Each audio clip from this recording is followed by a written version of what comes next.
birthday wishes to him, and down there in New York. Tonight we'll be here. From tonight we'll be here with you for an hour on the Workers' Voice. So we'll keep it compact and succinct and with the information as we flow 1 hour. So Workers' Voice will be 1 hour. So you'll be listening to us. So they wouldn't be falling asleep on us. But I wanted to participate with us as well. And tonight in studios with me is from the Roseau Central constituency, Mr. Glenroy Soso Coffee. Welcome, Mr. Coffee.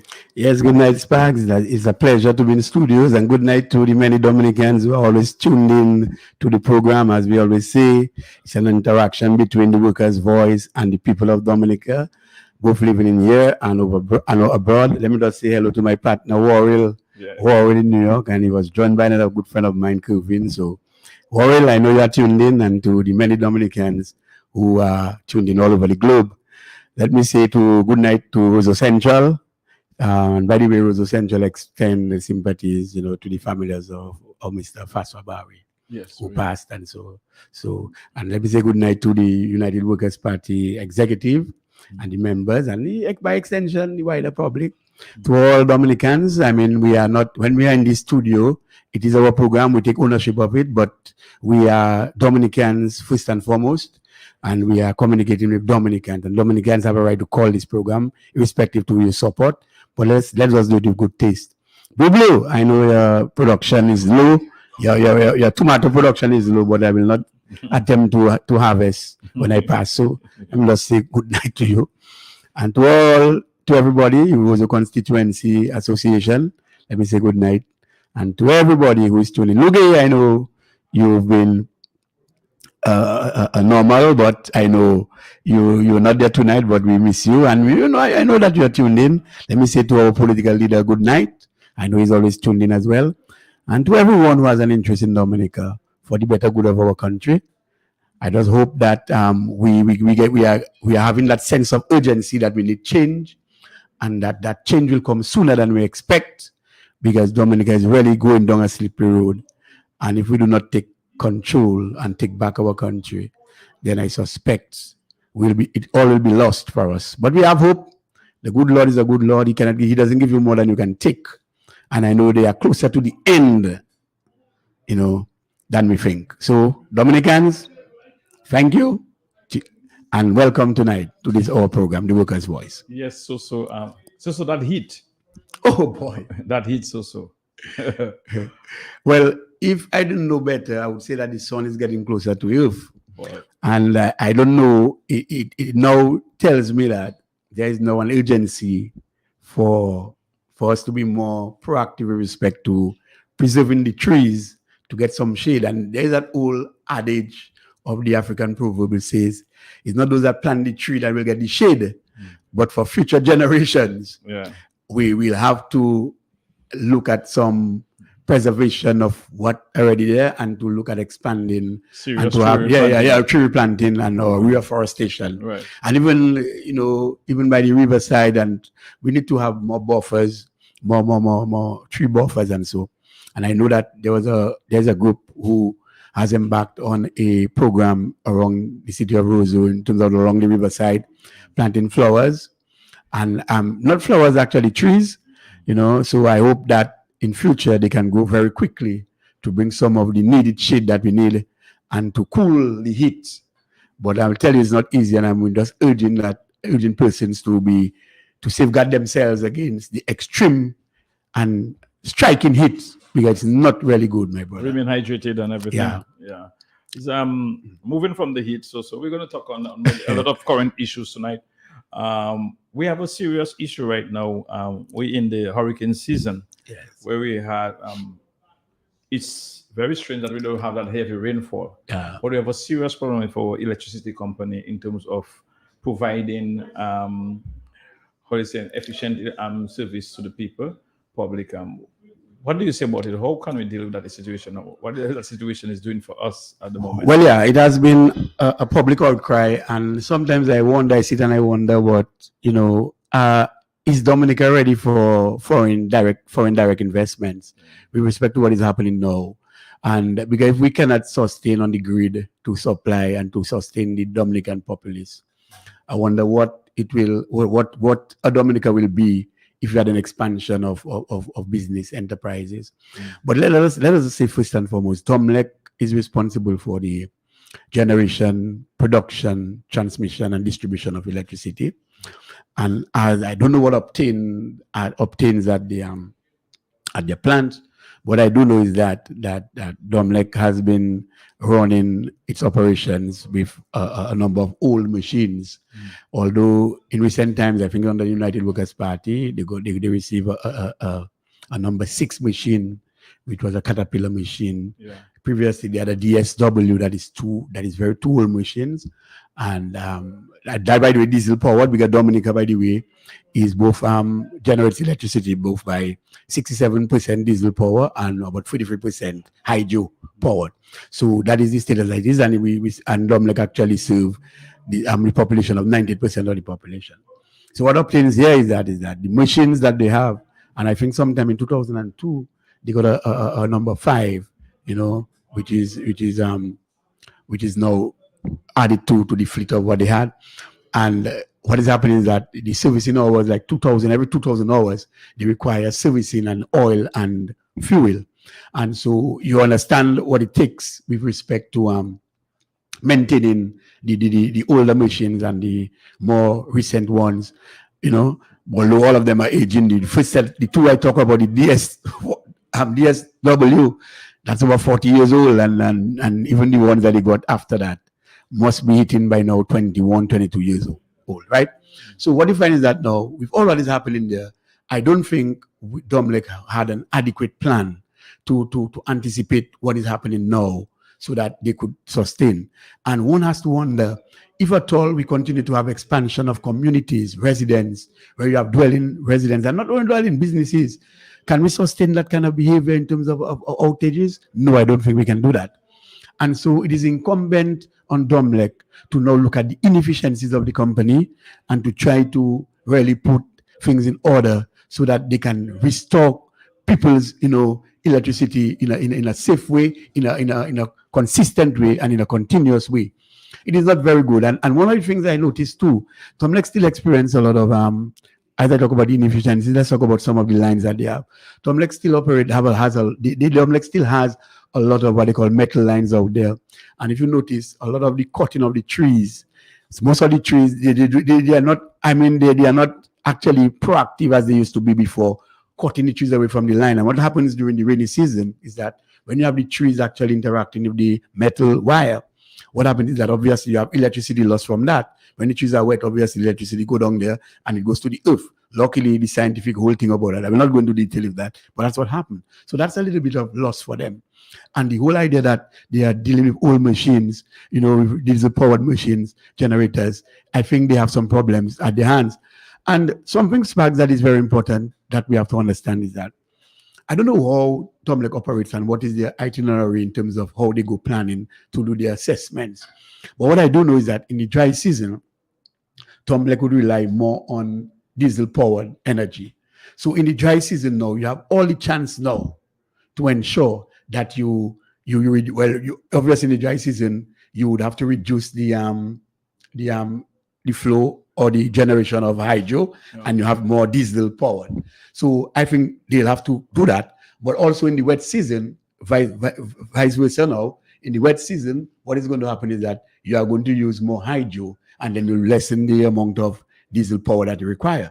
So they should do the assessment right in terms of doing their management along these lines, because one season, although even if the both sources of generation, by the way, it is used, the both sources are used to generate, but one will be lower based on the seasonality of it, and the other will be higher. So you have that balance and swinging it. But let me just say that if the objective is or the objectives are that you want to actually reduce electricity to the mere minimum for people, and that you want to have at least conserve energy, and that you want to look at alternative sources of energy like renewable energy, like geothermal, wind energy, you have solar and so forth. And the general thing is to reduce the dependence on fossil fuel. Then these objectives must be met with a plan. These objectives must be met with a strict management plan. So Domlek need to go back to the drawing board and to have a serious prescription plan, management plan to at least execute so that they can reduce on the inefficiencies or increase the efficiencies with respect to supplying the service. Because we cannot live like that. But That's a deterrent for people wanting to invest, and it can happen. And not only that, you have a lot of spoilage of equipment and people appliances and so. And I'm sure they are not willing to foot all the bill, and it'll be too expensive for them. And I was looking at the composition of the board. They say fish starting to rot from the head. I look at some names that are on the board, and I wonder if these people are technically inclined to be on the board, or what kind of support they could give to Domlek. Because Domlek really needs, Domlek needs persons who are technically sound with respect to knowing, have knowledge with respect to diesel power and hydro. I don't know the colors. I saw 3 names on the board, and it sounds like it's just some politics. Some political hacks were placed there just to, I don't know, for somewhat presence. But that's why we'll go with that, and we'll have the public interact at some point. No, but wait, I just wanted to raise a few little concerns with Domlek and where we are, because it is a serious problem that we have now in terms of spoilage at people's home. Because people, you cannot go to any small business or restaurant to eat right now because of the in Roseau, because of that fluctuation in electricity, and it's a problem for them. They're going to lose a lot. How do we manage that? You made we have spent so in excess of over $100 million on geothermal, and we have not gotten anything as yet. And that is it's about close to about 10 years now, because that discussion started somewhere in 2013 in Parliament. I can remember that clearly, when we got some euros, maybe 20 million euro to begin that project. That's right. And see where we are right now. What have we gotten after almost 10 years? People are still struggling to, the bills are so high. You hear any discussion about the bills right now, and you hear it. The discussion on social media is about Domlek and where we are. During the rainy season, even though it had been a hot season that time, we have never had that level of outages around Dominica. Just coming to Roseau. Roseau is a ghost town. A ghost town. That's already been that. It's worse now. Just walking in Roseau right now with some, I saw some stray dogs and maybe 2 rats across. Well, dogs can even get bones again. And it's a serious situation. No, serious. And how small business owners were struggling going to deal with that. You said about appliances. What about spoilage in terms of your people who have, let's say they have things in their fridge, and the fridge go off and on so often. Those things might from being frozen to being chilled in the fridge. Some of them will go bad. Who compensates you? And that's a good point, because you get the notice that electricity is going to be shut off or what. You have some outages, but what you don't get is the duration as to how long. And therefore, now you have some pending situations on your back. Well, if you know for sure that they're going to take electricity for 3 hours, 2 hours, then you'd have alternative means to, at least for the frozen or for your meats and your cheese and those that needs to be frozen. So you'll have alternative way of doing it. So that's what it is. But we have not given the amount of time, and therefore sometimes they go sometimes like 6 hours. You cannot take electricity for 6 hours. But that tells you though how sort of unprudent decision making can be when a government can boast they buy over something, or they bought a company and probably did not do proper evaluation or audit on the whole entity to see if it is viable to at least purchase or not. And so that is when we have people who have malpractice in governance and malpractice in management. That is what you get. You don't get people working in the interest of people. All they know is just want to boast, I do that, I did that, I did that. That's not how you run a country. That's not how you run a country. I want to bring that point quickly about say about buy something. They bought Domlek, the 50% shares from a company. That company had other sub companies in different countries. That's right. Just like we work DBMC. If DBMC have a fleet of vehicles for extension, they service the vehicles. But it's so they can get parts in Marigot to bring down to fix a vehicle in Roseau. But it's so buy a vehicle from DBMC. so have to service his own vehicle. Right. Right now, the government bought Domlec. They have a lot of the generators that are very old. Some of them are almost obsolete. That's correct. You don't have parts. Yeah. You have to source parts now. You're not Right. part of the company anymore. Right. You're on your own. Yeah. You have to source parts to make sure that you fix those generators. You have those the Caterpillar and the others that they have. Some of them over 40 years old. Yeah. So besides addressing the inefficiency, there's a mismanagement. Yeah, and that's why we brought the scenario of the wet and dry season Yeah. as to how they manage that. And I don't know if they are guided accordingly by some technical committee or something. But really, I think we're in a situation where it's bad enough. And as I said, imagine that we had a lot of foreign direct investments. I don't know how it would be, and that's so sad. And a lot of companies, agro processing companies. Oh well, don't talk about that. Luckily, the exit. Well, like I say, we luckily the exit of Ross, but you can imagine that. Let me just welcome to the studios of Q95. We'll only be here for an hour, and we welcome to the microphone of Q95 our president, Mr. Lennox Linton. Good evening. Good evening, sir. Yeah, how you doing? Good evening, Dominica. Good evening, brothers and sisters across the miles. Yeah, this light business is a problem. Yeah. But it is one that you can lay squarely at the feet of the corrupt, incompetent government of Roosevelt Garrett. You know, this is the only government in the region that has absolutely no solar energy initiative, solar energy project, powering anything anywhere. St. Lucia has, St. Kitts has, Antigua has, all the countries around us have some sort of solar energy capability. Yeah. The sun is shining here just like Yeah. it shines everywhere else, and I'm told it's hot in Dominica. I don't know why. But understand that with less than $50 million, you could have installed within a year a 5 megawatt solar energy plant in Dominica. 5 megawatts of solar power for less than $50 million. You can get it installed within a year. Right. But we have done nothing. We have spent the last 20 years waiting on a geothermal power plant. 20 years. Well, 2013. To me, as though since Labour Party came in office, I started. That's kind about geothermal. I don't know what they dig into. I remember clearly in Parliament when Geothermal. Mr. Prevost was the partner of Rosa at the time, and he made the suggestion to have some mini hydro plants because we have a lot of rivers around Dominica to assist. But think of the length of time that we have had the hydro, and we have only one hydro plant. Yeah. It is said to be responsible for significant 23%. part of the generation. 23%. We have not expert full potential of it. Yeah. And we have done nothing further with hydro for all the time that we have had the hydro plant, and it has served us well.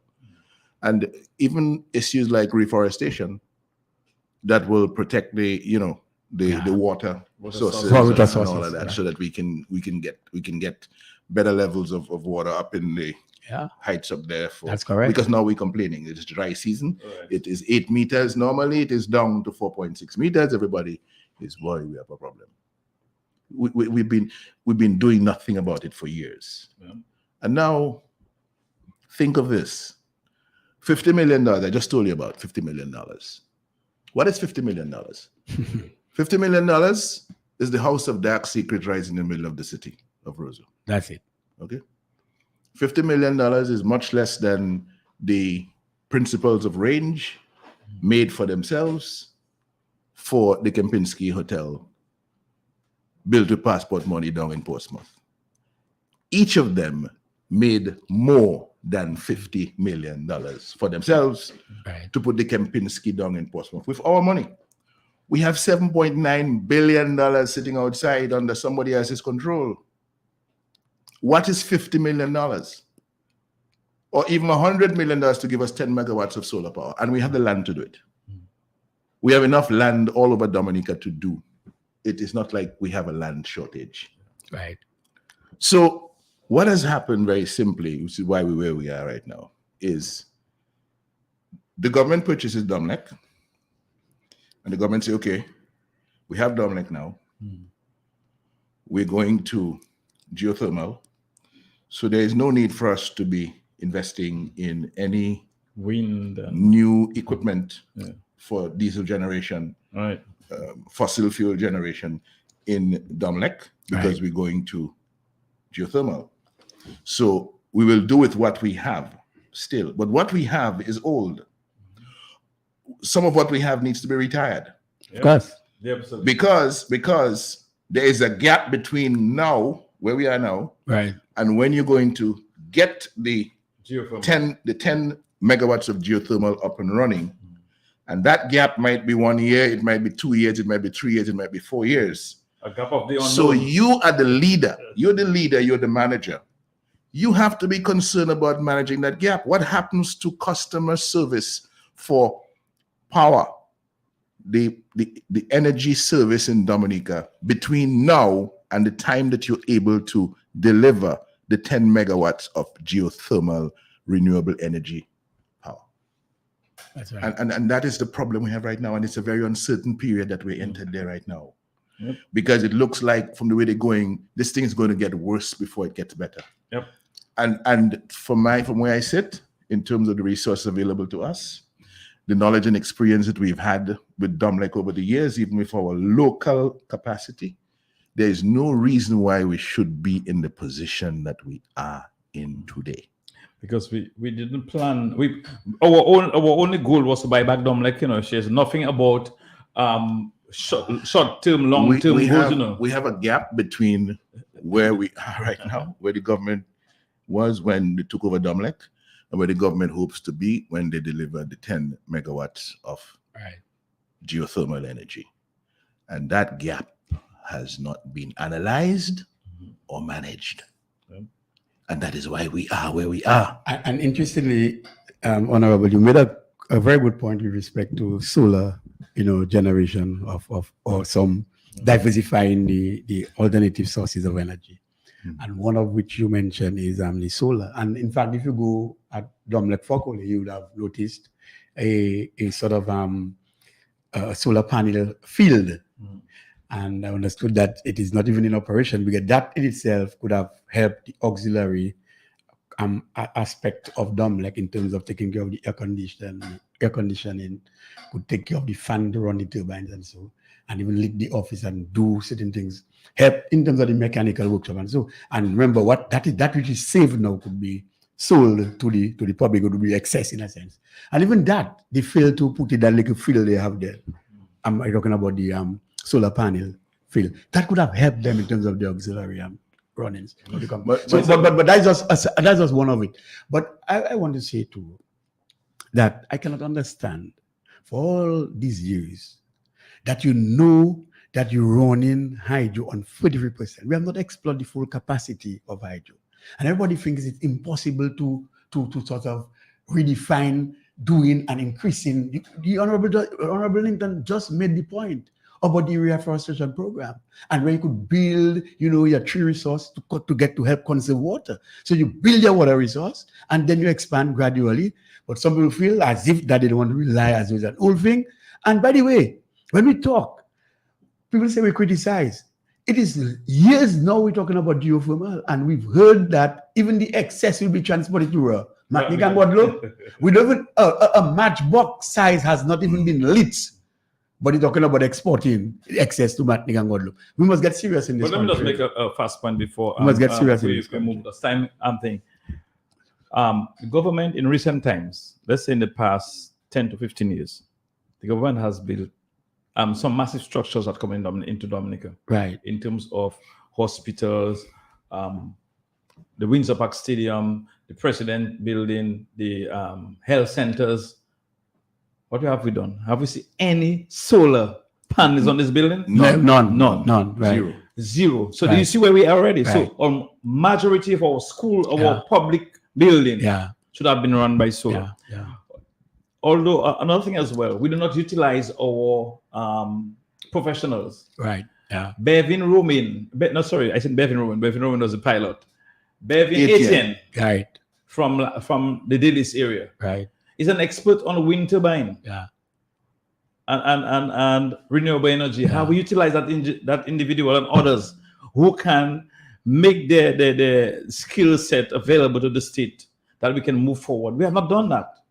And that's where we are lagging behind. So with all the buildings that we have there, as I said earlier on, if we had utilized this building, we show the schools and the other areas, the government buildings is not on the grid, and maybe even pushing back energy to the Domlec. Yeah, we'll have more reserve. More reserve. So I don't know where we are, how we can work on this one, Mr. Linton. But it's already half past. Well, yeah, but I really wanted tonight to address this business of the question of the diaspora vote and the right to vote in Dominica. Okay. Because a lot has been said about it, especially since the consultation on electoral reform that concluded a couple of weeks ago. And it was this week I heard the president of the Dominica State College, Dr. Donald Peters, saying that the electoral reform that people are talking about in Dominica bothers him scientifically.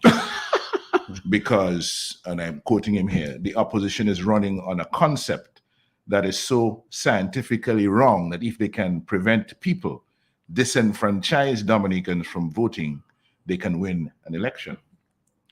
And I want to deal with that tonight because it's coming from somebody who is Dominican by birth, left Dominica, went to the United States, is a citizen of the United States, spent years in academia over there, and has been the head of the tertiary institution in Dominica for a number of years. He says, the quote again, they're not asking for reform, they just want to prevent Dominicans overseas from voting. I can say here that if government ever adopt a bill to prevent anybody from voting, I'll be the first one to take them to court because they're violating the rights of a citizen. In fact, the only problem with the Constitution is that it violates the Declaration of Human Rights.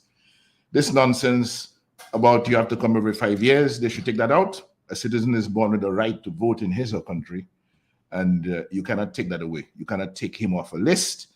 And if the Constitution said that this is possible, then it needs to be revised. People need to educate themselves. A citizen of a country cannot be disenfranchised under the Declaration of Human Rights by the United Nations in 1974 and 1978. We signed it. End of quote. That is Donald Peters. According to him, a citizen of a country cannot be disenfranchised under the Declaration of Human Rights. What does the Human Rights Declaration of the United Nations 1974 provide for? Ladies and gentlemen, I want to spend a little time tonight on that because it's important education for you, especially given the miseducation that the head of the state college in Dominica has decided to visit on Dominicans at this time. We are born free. That's one of the principal premises of the Declaration of Human Rights. We are equal in dignity, we're equal in rights. Everyone has the right to life, to liberty, and the security of person. No one shall be subjected to torture or to cruel, inhuman, or degrading treatment or punishment. Everyone has the right to freedom of thought. Everyone has the right to freedom of conscience, opinion, expression, and religion. Everyone has the right to freedom of peaceful assembly and association. Everyone has the right to recognition everywhere as a person before the law.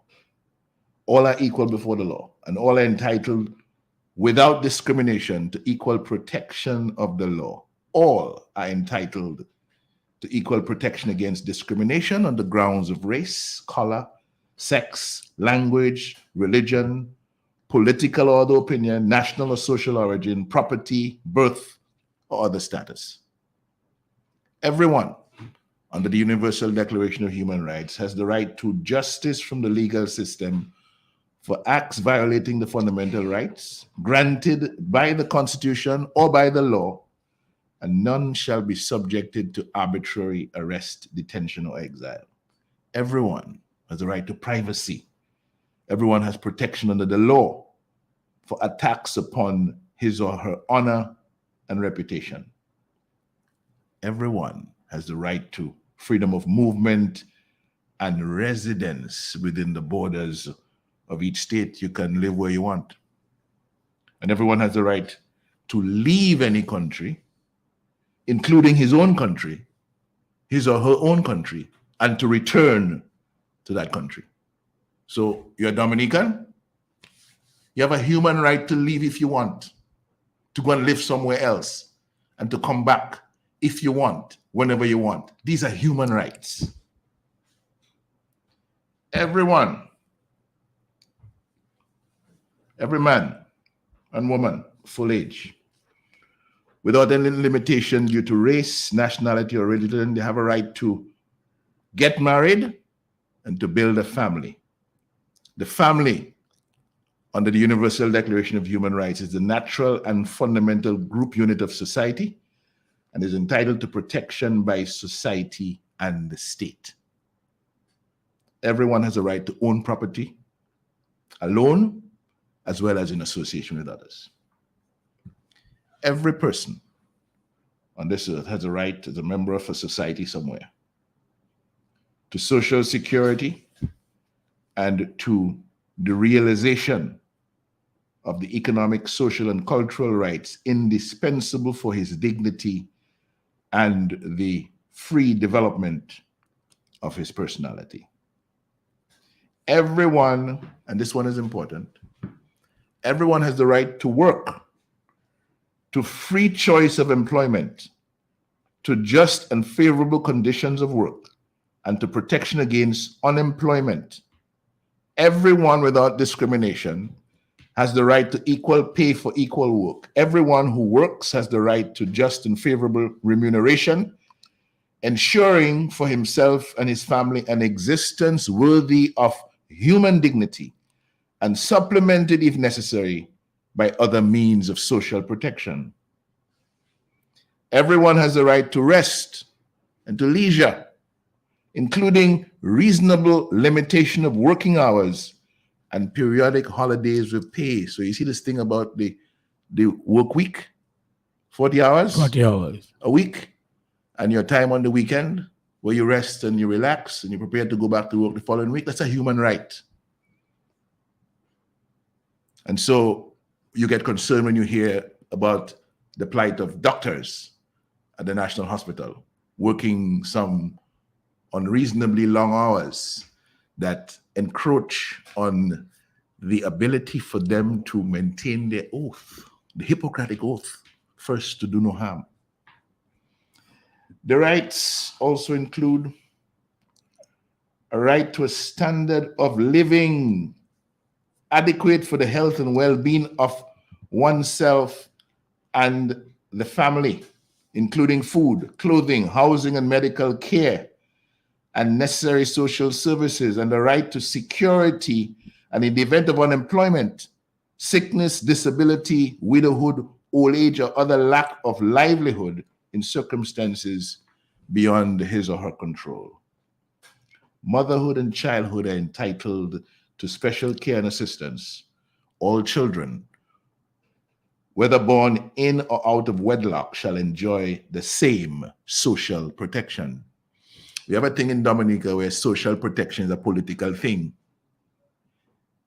If you're red, you can be socially protected. If you're not red, well, crap or smoke your pipe. That's not what the Declaration of the United Nations Declaration on Human Rights says. But those are not things that concern Dr. Donald Peters. What concerns him is the right to vote. Everyone has the right to education. Education shall be free, at least in the elementary and fundamental stages. Elementary education shall be compulsory. Technical and professional education shall be made generally available, and higher education shall be equally accessible to all on the basis of merit. Everyone has the right to freely participate in the cultural life of the community, to enjoy the arts, and to share in scientific advancement of its benefits. Now, importantly, people, these human rights and freedoms, which define what life should be for each and every one of us can be enjoyed, they can be violated, they can be suppressed, or they can be denied based on the social standards and the economic conditions and conduct of governance in the country where we choose to live. You cannot be a citizen of one country living in another country and reasonably expect that the human rights that define your existence should be upheld and protected by government representation in your country of citizenship. These rights can only be upheld and protected where you choose to reside. And where you choose to reside is a human right as well. So, everyone has the right to participate, to take part in the government of his or her country, directly or through freely chosen representatives. The Declaration of Human Rights says the will of the people shall be the basis of the authority of government. This will shall be expressed in periodic and genuine elections, which shall be by universal and equal suffrage, and shall be held by secret vote or by equivalent free voting procedures. Nonetheless, I'm saying tonight that if you're a citizen of Dominica, ordinarily resident in another country, then it is not fair for your vote to distort, harm, or injure the wishes of Dominicans resident in their country. All of us have rights. But let us pay attention to the rights of Dominicans resident in Dominica insofar as voting for representation by government in Dominica is concerned. In Dominica, as is the case in democratic societies around the world, the fundamental right to vote comes with responsibilities. You have to register to vote. You have to meet the eligibility requirements to vote. You have to participate in elections. You have to be involved in civic engagement, democracy, governance, rule of law issues. You have to be involved in holding elected officials accountable for the nation building commitments. So that it's not just a right we're talking about. We're talking about a responsibility to help to shape the direction of your community and your country. And that right to vote, therefore, is usually tied to your place of residence. Dominicans indeed are registered to vote in Dominica, not for representatives in Antigua or in St. Martin or in Guadeloupe, for representation by elected representatives to the House of Assembly in Dominica. If they're ordinarily resident in a particular polling district in Dominica, that is what qualifies them or makes them eligible to be on the voters register. That is the Constitution, that is the law. So it is not a right to vote in America or to vote anywhere else. It's a right to vote for representation in Dominica and thereby to be involved in the government, to be participating in the government of Dominica. So according to our law, when you're no longer ordinarily resident in Dominica for a period of more than 5 years, then that's the basis for disqualification. Not disenfranchisement as people are talking about, because go back to what Dr. Peters, the head of the college, is saying. He said people were born with the right to vote. Yeah. But the little baby cannot mark an X for anybody. Exactly. The little baby must wait until he or she becomes 18 years, yeah. At which point they're eligible To vote. to exercise the right to vote. Right. So you have the right, but you have to qualify to exercise that right to vote. And if you no longer meet the eligibility criteria, there is nothing preventing the parliament of the country from putting laws that place a restriction on you voting until such time that you meet the eligibility requirements again. Yeah, that's correct. So it's not a question of losing, of being disenfranchised. It's a question of being disqualified to exercise the franchise because you have changed your circumstances of residence. Right? Right. So you have, for example, in our circumstances, Section 32 of the Constitution, 33(2)(a), which provides for Parliament to prescribe legislation that relates to residence or domicile in Dominica. In Dominica, Right? man. And residence, not presence. Residence, Residence. not presence. Yeah. So that when we come to deal with whether somebody qualifies to stay on the register, it must be because the person is, the consideration has to be whether the person is resident or not resident in Dominica, not whether they are present or absent. Yeah. So the person, the qualification, citizen above 18 years of age, citizen of Dominica above 18 years of age, resident in a particular area in Dominica, you come onto the register of voters. A time comes when you decide for yourself, you're no longer resident in Dominica, you're resident somewhere else. And so the law can require that your name be removed from the register.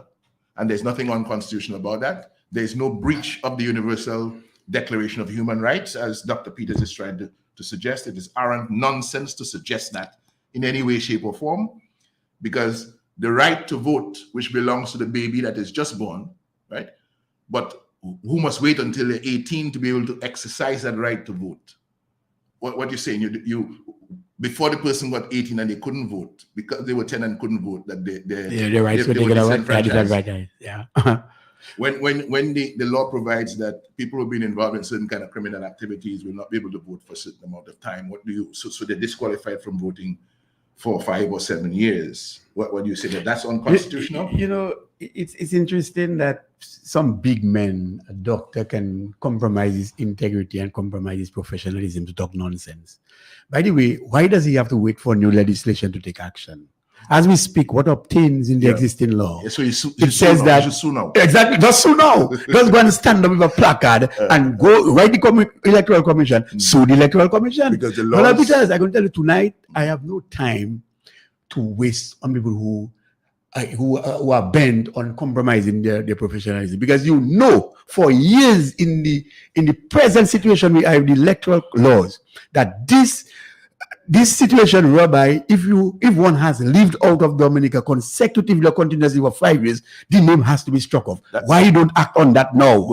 That's a requirement of law going back to our pre-independence era. That's correct. Before we were an independent nation, that law was there. You never heard him. Never heard him. Never heard him. But he's coming now because he's one of the misleaders, right? Enabling the corruption of the electoral process in Dominica. That's for correct. the benefit of the government. Of voters. Now, there's this business about eligibility and enfranchisement.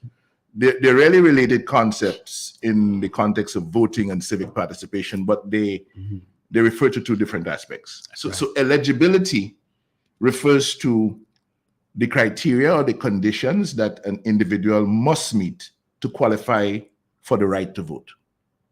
Eligibility. And those criteria would include factors like age, citizenship status, residency, mental capacity, criminal history, for example.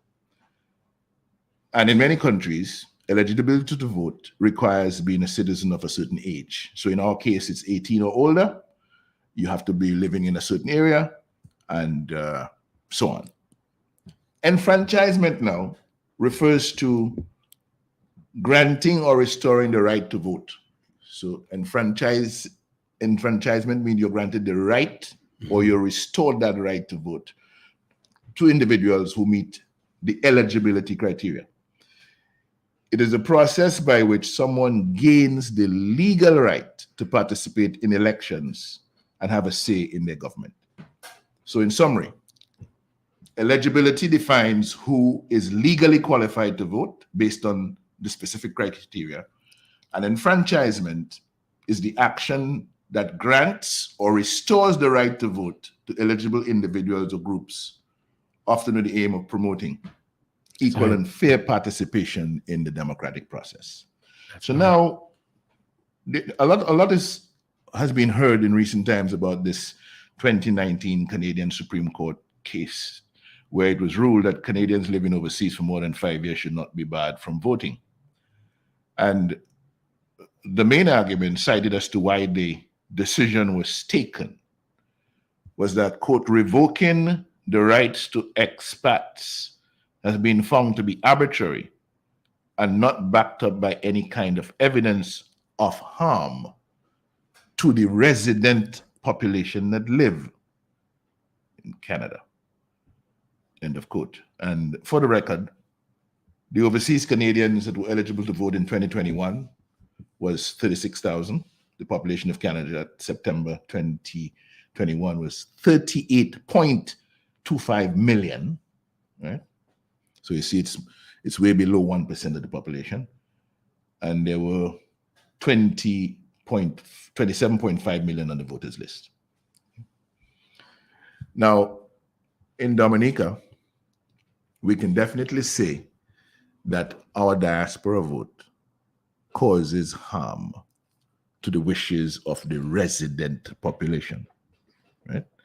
That is the consideration there in the Canadian law. Yeah. The change in the Canadian law. That's right. We're not Canada. We have a different situation facing us. That's right. Especially where the Dominica diaspora vote has been weaponized against free and fair elections by the Roosevelt-Skerritt administration over the last 4 election cycles, where they target constituencies, many of which are marginal, and they bribe these overseas voters to come in to cast their votes in those constituencies to determine the result. Yeah. That cannot be fair. That cannot be fair. That cannot be fair. Yeah. And that cannot be a pillar on which the electoral process of any country stands. That is why we set our face very resolutely against it. People talk now in terms of the importance of the right to vote, not only as it relates to the system of democracy which it underpins, but also as an expression of the dignity of the individual. Yeah. Ladies and gentlemen, there is no dignity in accepting a bribe to cast a vote. There's absolutely no dignity in that. And a lot of the diaspora voting that we have seen in the last 4 election cycles is purchase votes, bribed votes, unlawful votes, and there's no dignity at all in that. And they talk as well about the vote as a badge of dignity and personhood. We agree the vote is a sacred thing, but it ceases to be sacred when it becomes an act of bribery. Yeah, because I was doing some analysis with respect to the last 3 elections and I call it the niche mercenary votes from overseas. And what happened is that based on votes casted, that niche from overseas, Dominicans living overseas, that the Labour Party pays for to come to vote, they represent about 12.5%. Now, these are 12.5% that could make a difference, how they want it. Mm-hmm. How they want it. So which means that the only interest the Labour Party has in Dominicans coming back to vote is to ensure that 12.5% is spread where they want it. And that's the only thing. They have no interest in diaspora in terms of what it. That's all they want. And if you look at the figures, you would have seen during an election time cycle, you'd see where we have a lot of Dominicans coming a week prior to it. And after that, they go out from immigration.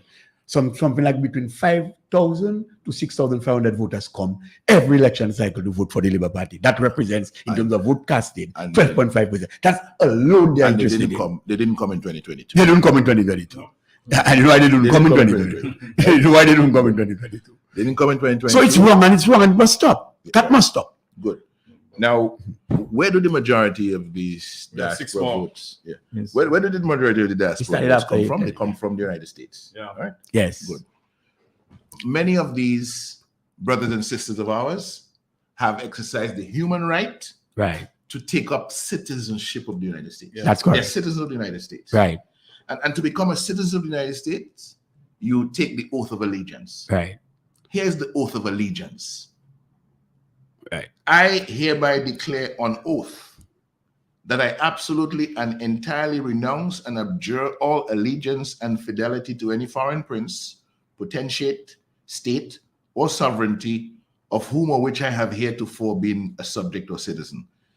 That I will support and defend the Constitution and laws of the United States of America against all enemies, foreign and domestic. That I will bear true faith and allegiance to the same. That I will bear arms on behalf of the United States when required by the law. Not Dominica, yeah? United States. I know. That I will perform non-combatant service in the armed forces of the United States when required by the law. That I will perform work of national importance under civilian direction when required by the law. And that I will take this obligation freely without any mental reservation or purpose of evasion. So help me God. Anybody who's taking that oath has the right to vote in America. Yep. They have the right to vote in elections in America. How can you then, with that right, be insisting on a right to vote where you don't live and claiming that you're being disenfranchised and claiming For that, sending a barrier. well, you said a barrel and therefore you should vote. You know, but they pay the taxes elsewhere. And some of them, Mr. Linton, as you made up, and I just want to say it quickly. Some of them want to say that Americans around the world vote in American elections. Americans working around the world vote in American elections. That's how it is. They send you absentee ballot for you. My nephew was based in Germany. He was part of the U.S. Army, and he was based in Germany. They have to send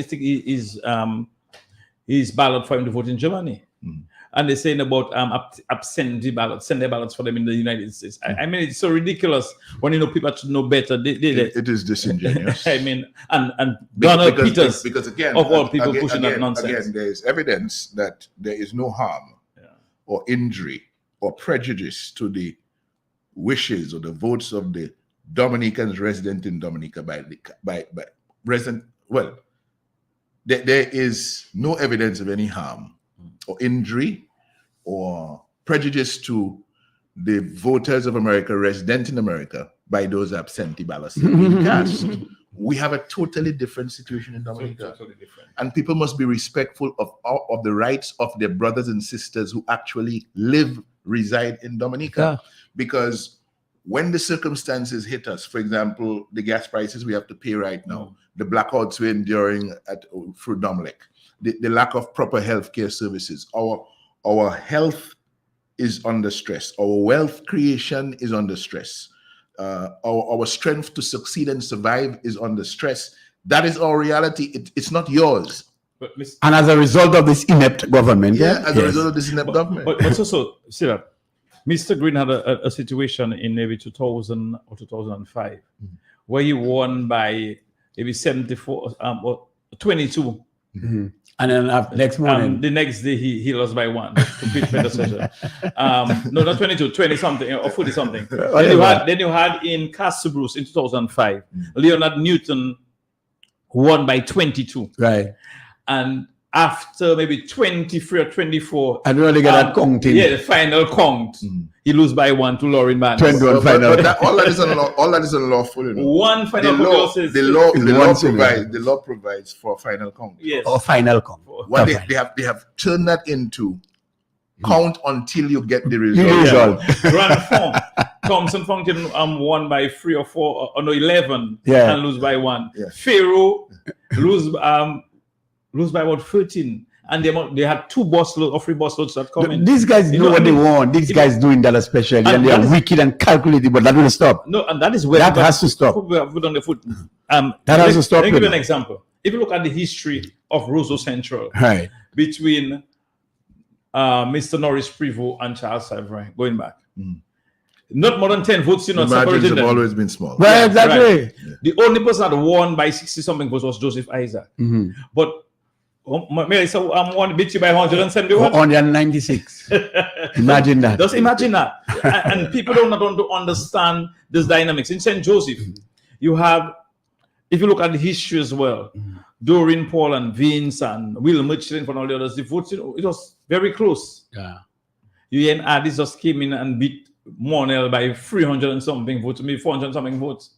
And when you go down to St. Joseph the next day, like you were in, I was like by text, so I was in New York, the amount of Dominicans from St. Joseph that was in St. Joseph and that day that came back to vote. And it's not about the people of St. Joseph voting, they were disenfranchised. And that is what they're looking out for, to come down. They say they've been disenfranchised.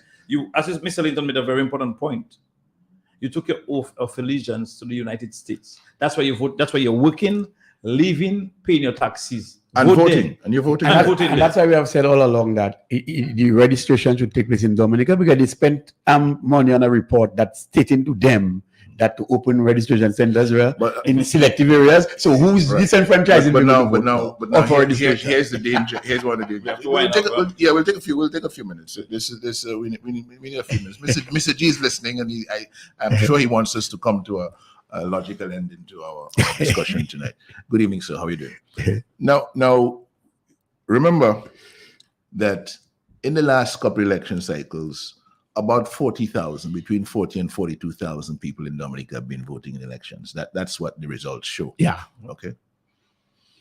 In the last 7 years, ending the 30th of June 2023, we sold citizenships to 46,615 persons for $10.6 billion. The argument that surfaced from the Labour Party supporters during the consultation on electoral reform was that they wish the 5-year restriction to go. So once your name goes on the register, it should always be on the register. And madness. So now you have a set of Dominicans who purchased citizenship out there, 46,615 in the last 7 years. So the government decides, well, you know what? Labour Party decides they're going to get some of those people, a few thousand of those people, to register in Dominica. They can do that, Yeah. They can set up fake residences here. They do it all the time. That they rent, somebody rents, and they say, well, this person is living there, and so on and so on. The person's name gets on the register. They may make a visit. The person's name gets on the register, and it cannot be removed. According to what the recommendation we have from our Labour Party people in Dominica and those in the diaspora as well, who want to come in to take their bribe to vote. What we're hearing from them is that once your name goes on the register, therefore it cannot be removed.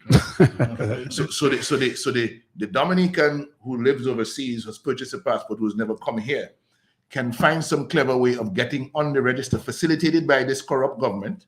And then once their name is there, their name will remain on the register forever and ever. Amen. And they'll be part of that weapon against free and fair elections to ensure results in favor of the Labour Party indefinitely. And we cannot allow that to happen. Quickly, before we go on this question of the presidency, the president is going to be, a new president will replace Charles Savarin in October. Maybe next week we should devote some time to talk about the presidency of Charles Savarin and the hypocrisy that defined it. Because there are a lot of things that people do that our society allows them to get away with without holding them to account for it. Charles Savarin was supposed to be the statesman who looked over the affairs of Dominica impartially and was the defender of the chief upholder and defender of the Constitution, the constitutional rule of law in Dominica. He didn't come anywhere close to doing that. He was a puppet of Roosevelt's carrot, and that's how he distinguished himself. But we are in the process now of electing a new president. The Constitution provides that where there is agreement between the Prime Minister and the leader of the opposition, within the 90-day period immediately preceding the exit, the day on which the president should demit office, where there's agreement after consultation between the Prime Minister and the leader of the opposition on a joint nominee, then that person shall be the president. If there's no agreement on a joint nominee, then there's a mandatory period of 14 days for nominations by the leader of the opposition, the Prime Minister, and any three members of the parliament for the post of president, and then there will be an election after that period of 14 days. One of the interesting things I found out as this discussion has been flowing in the last couple of weeks is that there's 90 days before the president demits office for the nation to prepare for a new president. 90 days. And in that 90 days, it begins with consultation between the prime minister and the leader of the opposition on a joint nominee. That's right. You know when that took place? That took place, the president is demitting office, or his term comes to an end on the 1st of October, within a few weeks. So 90 days before that takes us to the 2nd of July. Right. 2nd of July. That's So the process of consultation could have opened up on the 2nd of July. That's right. Okay. There was no meeting, there was no consultation meeting between the prime minister and the leader of the opposition until the 30th of August. Until the 30th of August. The prime minister went into a meeting with the leader of the opposition, as we have learned it. 61 days later. Presented his nominee, and then left the meeting to go to a press conference to announce his nominee. Well, there's something else about it. Right. And later Kind of explained to Curtis Matthew that, well, yeah, he consulted with the leader of the opposition. It was a meeting. Didn't say the meeting was just a while ago. No, didn't say that. A few minutes ago. Man lies, man. I moved from one room to the next room. Yeah. I met Jesma Paul in this room. I moved to the next room for my press conference to announce the Leading by nominee. deception as usual. Right. Leading by deception. And he said it didn't matter what Jesma Paul, the opposition leader, said, whether she accepted or she didn't accept, the process will go forward. He has his nominee, and his nominee is going to be the first Kalinago president and the first woman president of Dominica in the story. And from all that we're hearing, this is another puppet of Roosevelt Scared is going to be installed in the presidency if the Labour Party has its way. And I was just wondering, thinking about this, what kind of intervention can the people of Dominica make in this? Because after all, it's their president. But it's being selected by one man, right? And he's not paying any attention to what is good for people. No. What is in the public interest? Mr. can have agenda. Here you have an individual who has been an integral part of the election campaign machinery of the Dominica Labour Party, even while she served as a public officer. That is prohibited under the civil service rules. So she has been a serial violator of civil service rules insofar as her Labour Party politics is concerned. But now, guess what? Skerritt is proposing her to become the president because she's one of his puppets. He's proposing her to be the president who is supposed to be overseeing adherence to the rule of law insofar as it concerns public service engagement. A serial violator of the civil service rules now becomes the person who oversees those civil service rules as president of the Commonwealth of Dominica under Section 86 of the Constitution. And I mean, we are a better country than that. We have to do better than that. I understand there were other puppets that were in consideration, but some of them did not meet the requirement. No, they did not meet the approval. They did not get the approval of the other participants in the bedroom governance. Yeah, that's true. Yeah. They did not meet the approval of the other participants. Boy, it's true. Yeah. That's what we have. But before we run quickly, thoughts on the protest action by our healthcare providers? Anything before we go? Well, let me close up there. Go ahead. Let me just say that, by the way, yesterday was observed as Sepsis Awareness Day, and obviously you could take a whole month to observe it. But by all means and measures, sepsis is something that triggers throughout the body based on an existing infection that you may have. And it is incumbent on every one of us to ensure that we safeguard ourselves from getting ill and to do everything in our power to, by the way, live a healthy life. So, I know my sister is one of the advocates on sepsis, and I just wish her well in her endeavors in trying to get it, out and to, continue to advocate on behalf of, the medical fraternity. She herself is a registered nurse, and she worked all her life in New York City and also in Dominica as well. So, but let me just say that, it's important that enough is enough at the point, because we pride ourselves on saying that we want to invest in human capital. That is very important for a country to grow. For the growth and productivity of a country, we need human capital. At the hospital, the government boasts about a hospital, not necessarily about good healthcare. And so the people who are actually putting their best foot forward to see what they can do to work with patients, I think they have reached a boiling point where they could not take it anymore. And because of the lack of equipment, the lack of facilities, the lack of medical or medicines at the hospital, they are not able to sustain under this kind of condition. And had they not protested, it would show that, again, they would be compromising their professionalism. But they took a stand in the best interest of their profession to let people know that, if at all we were not given the tools to work, or we are not given the tools and the right equipment, and if we do not have medicines, it's not our fault. So they had to show the world that somewhere we had to do that. But I will say too, just in short, that I've done the research again, and I've noticed an increase in a number of what they call mentally deranged individuals in Dominica. It's increasing, by the way. And Dominica is the only country in the Windward Islands, and by extension in the OECS, that doesn't have what they call a psychiatric hospital. We have a psychiatric unit attached to the hospital, but we don't have a psychiatric hospital.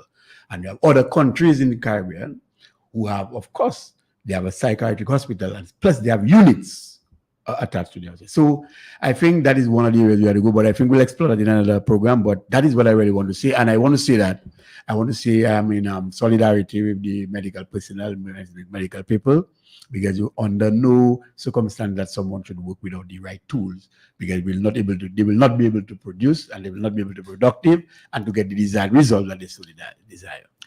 I only want to say, Hector John, that I would like the people of Dominica to empathize with the doctors and nurses, the healthcare providers at the hospital. Yeah. They're victims of a very unfortunate situation where the government boasts about the wonderful healthcare services that are being provided.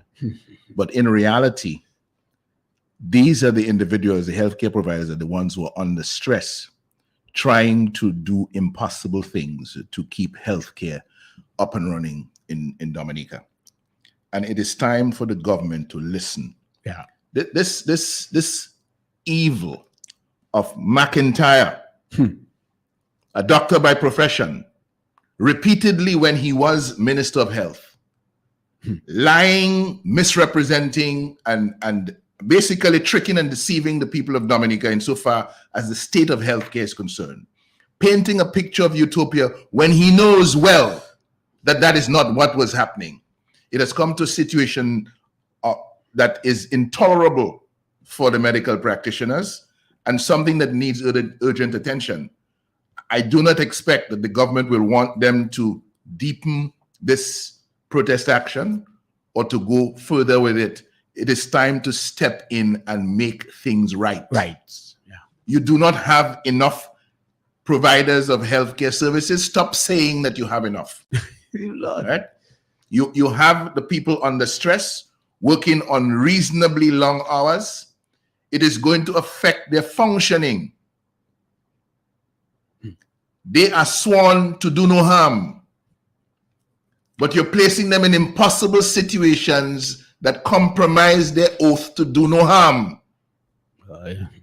And I want the people of Dominica to understand and to empathize with the practitioners of the practitioners and the healthcare service providers. That's right. At the hospital, at health centers across the country, at other medical facilities, because it is through no fault of theirs that basic supplies are not available, basic medical supplies are not available for care to be dispensed in the way that it is supposed to be dispensed, or that you have some very inadequate arrangements for staffing that is compromising proper health care in Dominica.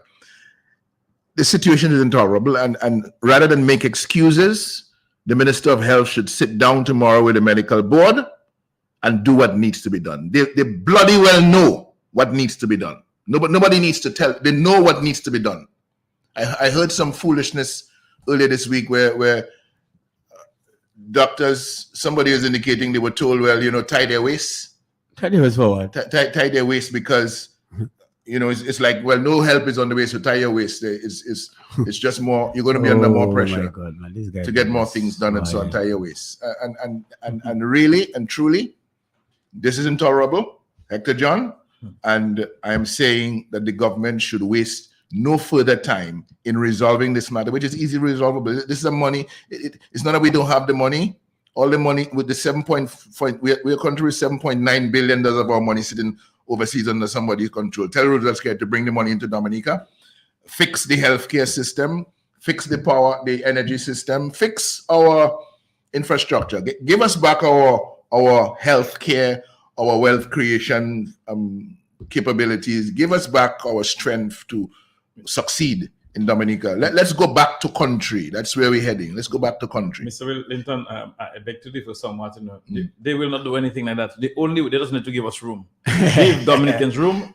They meet office. Yeah, but it's not common that we they do will not not. take calls. We have been One call. Yeah, we have been asking that for years, Mr. Linton. To do. We make recommendations, Mr. Linton. We went to Parliament. No, I agree. We have been making recommendations and asking them to do and they're not doing anything. Yeah. So give us room. We fall in that bad habit of asking them to do things that they have repeatedly told us they don't want to do, or they will not do. Let us take one call. One call. That's one call. At least let us compliment this program with one call. One call. We know our time is short. 4493095, 4493096, 4493097, 305-432-9624. And you can call as we begin to wind up. Starting this week, our program will be 1 hour. We'll just take some extra time just to further elaborate on the discourse on the residency issue for voting. In studios with me is Mr. Lennox Linton, our president, and Mr. Glenroy Soso Coffee from the Roseau Central constituency. Good evening and welcome to the Workers' Voice. You don't understand what you read about the right of us to vote. You don't understand what you read. Man, Take that fool out. you said I don't understand. At this stage of life, you tell me don't understand what I read about the right This man is to vote. annoying. Good evening and welcome to the Workers' Voice. This man is annoying and foolish. Yes, hello. Hello, good night. Good Good night, sir. Yeah, I mean, like a Mars. Anyway, good night to all Dominicans. The phone is a bit, I don't know, the light. This guy is waste of time.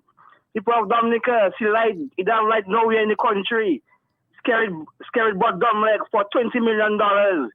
Generator, 4 generators, and they're not working. Diesel, we are living on fossil energy. Dominica has sun every day. No solar. It's so scared. We need solar energy in Dominica. We don't need fossil fuels in Dominica. Anyway, scared is a waste of time. People of Dominica tend to take back your country. This guy, he have to go by any means necessary. This year is the last December. My brother, this guy have to go. Young people boarding everywhere. My brother, everywhere you go, people begging, people crying. Sir, I said, people of Dominica, that's a rise up, my brother. Thank you very much. All right, thank you very much, caller. Yes, we're going to wind up. Last one. Yeah. Good evening. Welcome to the Workers' Voice. Final caller. You can send people's words in your explanation. You understand? So you didn't have an understanding of it. It's not for Mills, but Mills really sick. Listen to what I'm saying. He's a sick guy, This is what I'm saying. The right to vote is essentially a right to vote for representation of government where you are living. But you're going to explain that to Mills But again? Mills, It is not a right. It is not a right to vote to accept a bribe. It's not a right to accept a bribe to vote. It's a right to vote for participation in your it's a right to participate in the governance of your country. Mills should know what is the right to sweep or not to sweep, you know. But the best joke. The best joke. Roosevelt Skerritt, the chief proponent of the removal of the restriction on voting, people who have been living out of Dominica for 5 years, says, you know, you have somebody living in New York, a Dominican living in New York. So what? When the road in Manhattan has potholes, he going to call the representative in Dominica to fix the potholes. So he's agreeing that people who are living out there are voting. They're not voting for representation. No. The right to vote is a right to vote for representation. That's Roosevelt's right. Confirms that if you're living overseas, you're not voting for representation from Dominica. Hello, good evening, final caller. Welcome to the Workers' Voice. Oh my God! Good evening. Wow! Anyway, that's a compelling program. The Workers' Voice is a compelling program. So Mills and them have to listen. Yeah. But I just want Mills to explain to us next time the reason meant to sweep or not to sweep. To sweep or not to sweep. Yes. Okay. Good evening, to each and every one of you listening to Q95. You're listening to the Workers' Voice. Studios with me, Mr. Lennox Linton, our president, and Mr. Glenroy Soso Coffee from the Roseau Central constituency. We touch on the Domlec issue, your right to vote, and also the issue dealing with our healthcare professionals going on right now, the protesting and the conditions they're in. I just want each and every one of us to give support to our nurses. You see a nurse on the road, give them a thumbs up. Just give them a hug, give them a thumbs up. The doctor, give them a thumbs up. When they go to the hospital, try not to curse them because they're working under some serious conditions. Just want to encourage them. We have a few of them. We want them to continue to save lives, and just want them to continue to keep themselves as well. You have to be healthy to go to the hospital to work and to serve your brothers and sisters. So good evening to all our healthcare professionals who are on the beat tonight at the hospital and the health centers around Dominica. Good evening to each and everyone, and to your wives and husbands at home who make sure that when you get home, your children, you're a bit sane, from all the hustle and bustle at the hospital. Indeed. Yes. On behalf of the leadership of our party, thank you, Dominica. Every one of you, a wonderful weekend. And as I always say, find a place of worship. If you worship on a Saturday, Sunday, find a place of worship to thank God for the week that you just passed, and to ask Him for guidance into the new week. Have a wonderful weekend. Thank you. God bless you. And good evening. Right here on Q95 as we leave you with the BBC World Service as they continue to educate you. Listen tonight as we go. Good night, Jean-Barry. Good night to each and every one of you. It was unbelievably hot. Each day we played either at 4 o'clock or midday, and we played in 43, 44 degrees. Honestly, I think I lost about 12 pounds at one game. That's the former England striker Gary Lineker recalling the games he played in Monterrey in Mexico during the 1986 World Cup. It's